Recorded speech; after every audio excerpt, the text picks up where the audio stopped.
அண்ணா இப்ப முதல்ல எந்த மீனை பத்தி பார்க்க போறோம்னா நெய்மத்தி, காணாங்கழுத்தி, சீலா. இந்த மீனெல்லாம் கொழுப்பு மீனுன்னு சொல்லுவாங்க. கொழுப்பு மீனா? ஏப்பா அண்ணனே ஜிம்முக்கு போய் அப்படியே சிலையாகலான்னு பாத்துக்கிட்டு இருக்கேன். நீ கொழுப்பு மீனை கொடுத்து கொழுப்பு ஏற்றி விட்டு போயிடாத. அண்ணா நீங்க நினைக்கிற மாதிரி இதுல கெட்ட கொழுப்புலாம் எதுவும் கிடையாதுண்ணே. உடம்புக்கு நன்மை தரக்கூடிய நல்ல கொழுப்புகள் தானே இருக்கு. இதுல ஒமேகா 3 ஃபேட்டி ஆசிட் அதிகமா இருக்குண்ணே. இது நம்ம உடம்புக்கு ஆரோக்கியத்தையும் வளர்ச்சிக்கும் அவ்வளவு முக்கியமா இருக்குண்ணே. வளர்ச்சி ஏற்கனவே கொஞ்சம் இருக்கத்தான் செய்யுது, கொஞ்சம் அதிகமா தான் இருக்கு. இது அண்ணா இந்த மீனை சொன்னேன். அண்ணா இப்ப இந்த பெரிய மீன்களை காட்டிலும் இந்த சின்ன மீன்ல தான் அதிகப்படியான சத்துக்கள்லாம் நிறைஞ்சிருக்குண்ணே. அண்ணா இந்த நெய்மத்தி சொன்னேன்ல, இதை குழம்பு வச்சு சாப்பிட்டோம்னா சும்மா அவ்வளவு சூப்பரா இருக்கும். என்ன இதுல கொஞ்சம் லைட்டா முள் இருக்கும், அதெல்லாம் நம்ம சாப்பிடக்கூடியதா தான் இருக்கும். இப்ப இந்த காணாங்கழுத்தி, இந்த சீலா மீன்லாம் எடுத்தோம்னா இதுல ஒரு முள் தான் ரொம்ப ஈஸியா சாப்பிடாம இருக்கும். இதோட விலை எல்லாம் 1 கிலோ 200 ரூபாய் தான் வரும். அப்படியா? அடுத்து இந்த நெத்திலி மீன். அடரே விரல நெத்திலி மீன். அதே தானே.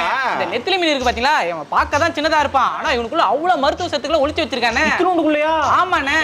செலினியம் அப்படின்ற ஒரு சத்து இருக்கு. இது என்ன பண்ணுனா நம்மளோட நோய் எதிர்ப்பு சக்திகள்லாம் வளர்றதுக்கு நிறைய தூண்டுது.